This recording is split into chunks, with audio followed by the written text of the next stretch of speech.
Hi guys, I'm Rajkumar. Today வந்து பார்த்தீங்கன்னா, நம்மளோட வெப்சைட்டில் விஜயகாந்தோடைய நினைவு அஞ்சலி ஃப்ளெக்ஸிபிள் பிஹெச்டி ஃபைல் வந்து கொடுத்துருக்கோம். உங்களுக்கு யாருக்காச்சும் இந்த பிஹெச்டி ஃபைல் வேணும் அப்படின்னா, கீழே டிஸ்கிரிப்ஷனில் டேரக்ட் லிங்க் வந்து கொடுத்துருக்கோம், நம்மளோட வெப்சைட் லிங்க். அதை யூஸ் பண்ணுறீங்கன்னா நீங்கள் டேரெக்டாக இந்த பேஜுக்கு தான் வருவீங்க. நம்மளோட வெப்சைட் நேம் வந்து பார்த்தீங்க அப்படின்னா, குமரன் network.com அஃபிஷியல் வெப்சைட் இது தான். இந்த வெப்சைட்லேருந்து நீங்கள் ஃப்ரீயாகவே எல்லா ஃபைல் டவுன்லோட் பண்ணி ஆக்சஸ் பண்ணிக்கலாம். சரியா? தென் பேஜோடைய சென்டரில் வரீங்க அப்படின்னும் போது இந்த பிஹெச்டியோடைய அதாவது ஓவரால் வியூ உங்களால் பார்க்க முடியும், எந்த அளவுக்கு நம்ம ஃபைல் குவாலிட்டியாக கொடுத்துருக்குன்றது. சரியா? தென் பேஜோடைய சென்டர்லேயே உங்களுக்கு இதுக்கான ஃபோட்டோவே நல்லாவே ஒரு வியூ கிடச்சிரும், பார்த்துக்குங்க.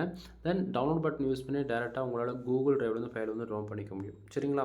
தென் அப்படிலாம் நம்ம வெப்சைட்டுக்குன்னு இருக்கக்கூடிய டெலகிராம் சேனலை வந்து ஜாயின் பண்ணுறது மூலிமா நம்ம வெப்சைட்டில் ஒவ்வொரு நாளும் கொடுக்கக்கூடிய புது புது பிஹெச்டி ஃபைல் எல்லாமே டெலகிராம் சேனலுமே நம்ம வந்து கொடுத்துட்டு வரோம். நம்ம வெப்சைட்டை பொறுத்த வரைக்கும் ஒவ்வொரு நாளும் மினிமமாக 2லேருந்து 3 ஃபைலாச்சும் நம்ம வந்து கொடுத்துருவோம். ஓகேங்களா? ஸோ அதனுடைய பிஹெச்டி ஃபோட்டோஸ் ஃபைல் 3மே வந்து டெலகிராம் சேனலுமே அவைலபிளாக இருக்கும். ஸோ மறக்காமல் டெலகிராம் சேனலை வந்து ஜாயின் பண்ணிக்கோங்க நண்பா. நான் கொடுக்கக்கூடிய பிஹெச்டி ஃபைல்ஸ் உங்களுக்கு யூஸ்ஃபுல்லாக இருக்குன்னு நினச்சிங்க அப்படின்னா சேனலுக்கு வந்து சப்ஸ்கிரைப் பண்ணி சப்போர்ட் பண்ணுங்கள். எனவே தேங்க்யூ ஃபார் வாட்சிங். ப்ளீஸ் சப்ஸ்கிரைப் நண்பா.